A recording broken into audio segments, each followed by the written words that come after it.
Dear student colleagues lawyers अस्सलाम वालेकुम। आज का हमारा जो टॉपिक है वो लॉ गेट के स्टूडेंट्स के लिए जो हमने पाकिस्तान पीनल कोड को स्टार्ट किया हुआ है, जिसका क्रिमिनल लॉ जो है 20% है लॉ गेट के अंदर और उसके साथ जो पाकिस्तान पीनल कोड है 10% है और कोड ऑफ क्रिमिनल प्रोसीजर उसमें से 10% है। ये टोटल दो सब्जेक्ट मिला के 20% जो टेस्ट है इन दो जो एक्ट्स हैं उनसे आता है। तो पाकिस्तान पीनल कोड का जो चैप्टर 2 है जर्नल एक्सप्लेनेशंस के हवाले से वो रिलेट करता है और ये जर्नल एक्सप्लेनेशन का जो चैप्टर है ये पूरा उस कोर्स के अंदर शामिल है। जर्नल एक्सप्लेनेशन को जर्नली आज हम डिस्कस करते हैं। जर्नल एक्सप्लेनेशन जो हैं चैप्टर 2 पाकिस्तान पीनल कोड के अंदर ये चैप्टर सेक्शन 6 से स्टार्ट होकर सेक्शन 52A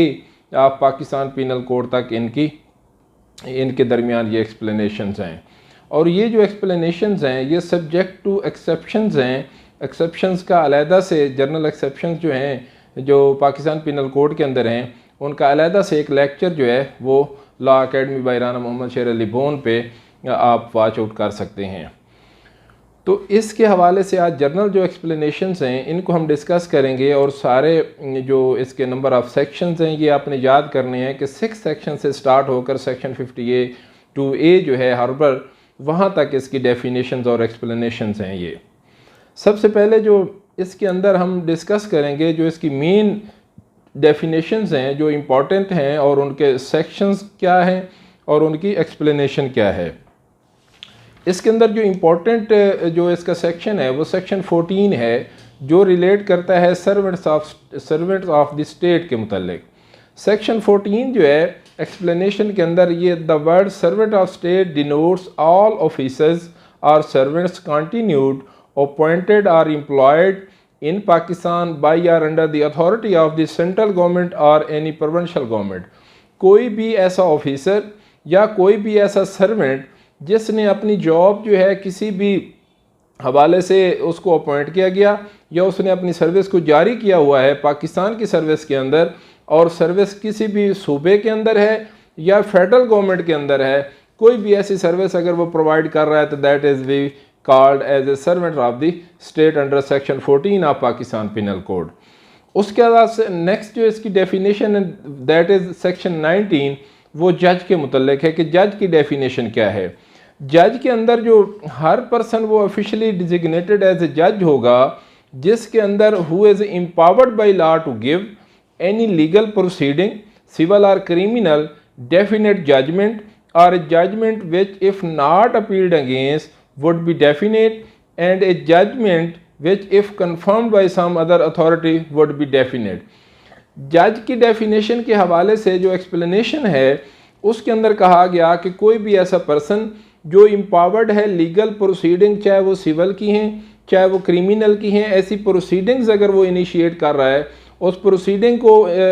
जारी किया हुआ है और ऑफिशियली उसके अंदर कोई ऐसी जजमेंट पास करता है, अगर उसके ख़िलाफ़ अपील ना की गई हो तो वो डेफिनेट हो जाती है, अगर उसके ख़िलाफ़ अपील की जाए और फिर वो कंफर्म हो जाए तो फिर भी वो डेफिनेट है। तो मतलब क्या, कोई ऐसा पर्सन जो जज डिक्लेयर किया गया हो और ऑफिशियली वर्क कर रहा हो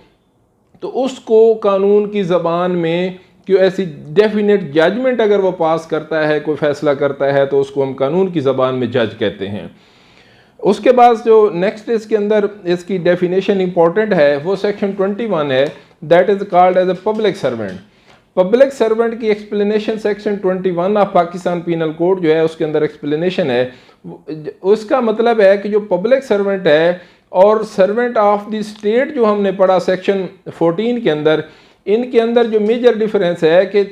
all public servants are the servants of the states but all the servants of the states are not public servant. तो ये जो पब्लिक सर्वेंट्स हैं ये इनकी कैटेगरी बयान हुई है। इसके अंदर 10 किस्म के जो सर्विस ऑफ पाकिस्तान के अंदर लोग आते हैं वो पब्लिक सर्वेंट के अंदर डेफिनेशन में फाल करते हैं। इसमें से पहला है every commissioned officer in military navy और air force of Pakistan under the central और provincial government while he is a serving. कोई भी सर्विस ऑफ पाकिस्तान के अंदर कमीशनड ऑफिसर है तो वो पब्लिक सर्वेंट की डेफिनेशन में आता है। उसके बाद जज, हर जो एवरी जज है who that is called as a public servant. उसके बाद इसकी नेक्स्ट जो है वो every officer of court of justice, जो भी किसी कोर्ट ऑफ जस्टिस का ऑफिसर है उसके अंदर उसके ज़िम्मी है कोई भी ऐसे मैटर ऑफ फैक्ट के मतलब कोई रिपोर्ट देना है, कोई अथेंटिकेट रिकॉर्ड को करना है, या डॉक्यूमेंट जो है वो उसको कीप करना है अदालत की अथॉरिटी के अंदर, और या कोई ऐसी प्रॉपर्टी है जिसको डिस्पोज ऑफ करने के लिए उसके अहकामात जारी हुए हैं, तो ये तमाम जो officer every officer of the court जो है वो भी पब्लिक सर्वेंट की डेफिनेशन में फॉल करते हैं एक्सप्लेनेशन में। उसके बाद जो every juryman, assessor, member of panchayat assistant a court of justice are a public servant, जो पब्लिक सर्वेंट को असिस्ट करते हैं लोग, जैसे ज्यूरी मैन है या कोई ऐसा असेसर है या मेंबर ऑफ पंचायत है, आर्बिट्रेशन के थ्रू कोई ऐसा सालिस बन जाता है जो असेसर है, जो अंदाज़ा लगा सकता है किसी प्रॉपर्टी का या किसी जराइम के बारे में या किसी भी किस्म का, तो इस किस्म का जो असिस्टेंस फ्राहम कर रहा है to the any public servant, he is also a public servant. उसके बाद नेक्स्ट इसकी कैटेगरी है एवरी आर्बिट्रेटर और other person to whom any cause और matter has been referred for decision और report by any court of justice और by any other competent public authority, कोई भी ऐसा आर्बिट्रेटर सालिस मुकर्रर किया गया हो फरीकैन की जानिब से या किसी भी अदालत की जानिब से, और वो ऑफिशियली कोई ऐसा काम परफॉर्म करता है जिसको इंट्रस्ट किया गया हो कोर्ट ऑफ जस्टिस की तरफ से, तो उसको हम कहते हैं कि that is also a public servant. उसके बाद उसकी नेक्स्ट जो एक्सप्लेनेशन है वो उसकी सिक्स्थ किस्म है every person who hold any office by virtue of which he is empowered to keep और place any person in confinement, ऐसा अख्तियार जिसको कानून के तहत दिया गया है कि वो किसी भी पर्सन को कन्फाइनमेंट के अंदर रख सके, उसको कैद के अंदर रख सके, उसको किसी लॉक के अंदर अगर रख सकता है, उसको कानून ने इख्तियार दिया है, तो ऐसा पर्सन भी जो है वो पब्लिक सर्वेंट के डेफिनेशन में आता है। और वो ख़ास तौर पर जैसे पुलिस वाले हैं किसी भी पर्सन को लॉकअप में रख लेते हैं, या रेवेन्यू वाले किसी भी सर्टन अगर वो एरियर्स पे नहीं करता तो उस सूरत में उनको भी जो लॉकअप है उसके अंदर रख लेते हैं, तो वो these all are person are called as a public servant. उसके बाद नेक्स्ट जो इसकी किस्म है एक्सप्लेनेशन है इसके अंदर पब्लिक सर्वेंट की, that is every officer of government whose duty is in such officer to prevent offences, to give information of offences, to bring offenders to the justice or to protect public health, safety or convenience। तो ये तमाम काम जो ऐसा person जो कि offences को care करने के लिए कोई ऐसा ऑफिसर परफॉर्म कर रहा है, कोई ऐसी ड्यूटी परफॉर्म कर रहा है, तो प्रोटेक्ट करता है पब्लिक के अमन व अमा के लिए, हेल्थ के लिए, सेफ्टी के लिए कोई ऐसा पब्लिक ऑफिसर काम कर रहा है, तो वो भी पब्लिक जो सर्वेंट है उसकी डेफिनेशन में फॉल करेगा। नेक्स्ट जो उसकी किस्म है that is any officer whose duty is in such officer to take, receive, keep और expend any property on behalf of government, to make survey, assessment of contract और any government execute any revenue process. तो ऐसे persons जो government की behalf के ऊपर कोई assessment authenticate करते हैं, कोई ऐसा प्रोसेस करते हैं जी, उसका गवर्नमेंट का जो पिक्यूनरी इंटरेस्ट है उसको देखते हैं, या उनके ज़िम्मे है कि कोई भी गवर्नमेंट की जो प्रॉपर्टी है गवर्नमेंट की बिहाफ पे उसकी केयर करना है, उसकी असेसमेंट करनी है, उसकी डिफरेंट जो ऑफिसर अपॉइंट होते हैं उस प्रॉपर्टी की केयर के हवाले से, तो ऐसे तमाम जो पर्सनस हैं वो जो पब्लिक सर्वेंट की डेफिनेशन में आते हैं। उसके बाद नेक्स्ट किस्म इसकी जो है ninth one, every officer whose duty is such as officer to take, receive, keep और expend any property, to make any survey और असेसमेंट और to levy any rate of tax for the secular document for the ascertaining of the rights of the property of village, town और district. जैसे किसी भी village के अंदर कोई union council है, कोई ऐसा यूनियन काउंसिल का रिकॉर्ड होता है, कोई हेल्थ का रिकॉर्ड होता है, कोई BHU हैं, रूरल हेल्थ सेंटर्स जैसे बने होते हैं, इस किस्म की जो ड्यूटी डिस्ट्रिक्ट गवर्नमेंट या किसी विलेज के अंदर परफॉर्म कर रहे हैं लोग, तो वो भी पब्लिक सर्वेंट की डेफिनेशन में फॉल करते हैं। इसका आखिरी जो काइंड है पब्लिक सर्वेंट की, वो ऐसा person every person who hold any office in virtue of which he is empowered to prepare, publish, maintain or revise any electoral roll or to conduct any election or part of any election. तो election का जो कोई भी process के अंदर लोग involve हैं, वो उसकी लिस्टें वगैरह बनाते हैं, जब पब्लिश करते हैं, उनको प्रिपेयर करते हैं, उनका मेंटेन करते हैं, इलेक्टोरल रोल के हवाले से कोई भी ड्यूटी परफॉर्म करते हैं, तो वो भी पब्लिक सर्वेंट की डेफिनेशन में फॉल करते हैं। तो ये सेक्शन जो पब्लिक सर्वेंट है, इसकी अदर डेफिनेशंस जो हायर कोर्ट्स ने भी इसके अंदर जो पब्लिक सर्वेंट का कहा, कि जैसे उन्होंने कहा कि पब्लिक सर्वेंट्स जो है, जैसे कोई मिनिस्टर है, वो कोई फंक्शन परफॉर्म कर रहा है, also for the time being as a public servant. निकाह रजिस्ट्रार जो है, that is also a public servant. ये सुप्रीम कोर्ट की एक इसके अंदर अथॉरिटी भी है 1969 की, सुप्रीम कोर्ट पेज उसका है 435, जिसके तहत निकाह रजिस्ट्रार को भी पब्लिक सर्वेंट कहा गया। और उसके बाद कोई भी मैनेजर है किसी भी बैंक का, और वो that bank is control by federal government, तो उस सूरत में वो जो मैनेजर है that is also public servant. तो ये पब्लिक सर्वेंट की डेफिनेशंस के अंदर, एक्सप्लेनेशन के अंदर चीज़ें जो हैं, ये 10 किस्म के जो हैं लोग फॉल करते हैं। उसके बाद नेक्स्ट जो इसके अंदर एक्सप्लेनेशन है, that is a movable property. उसकी जो डेफिनेशन है सेक्शन 22 उसको रिलेट करता है कि any movable property or intended to include corporal property or every description except land and thing attached to the earth or permanently fastened to anything which is attached to the earth। ऐसी तमाम चीज़ें जो ज़मीन के ऊपर हैं, corporal property है, और वो उसके अंदर शामिल है, वो मूवेबल प्रॉपर्टी है, जो मूव कर सकती है, जो लैंड के साथ अटैच है, दैट इज़ आल्सो वो उसको कहेंगे कि इमूवेबल प्रॉपर्टी है।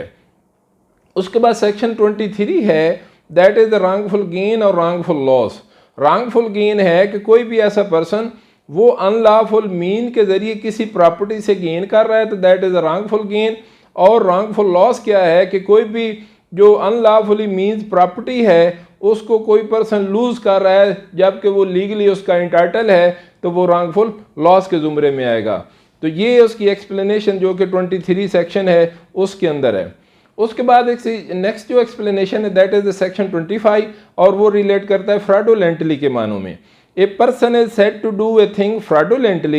if he does that thing with intent to defraud but not otherwise। fraudulently की जो एक्सप्लेनेशन है 25 के तहत, वो ये है कि कोई भी पर्सन जो इरादतन, नीयतन किसी को फ्रॉड देता है, डिफ्रॉड करता है, उसकी नीयत ये है, तो वो फ्रॉडुलेंट के मानों में फॉल करेगा। उसके बाद इसकी जो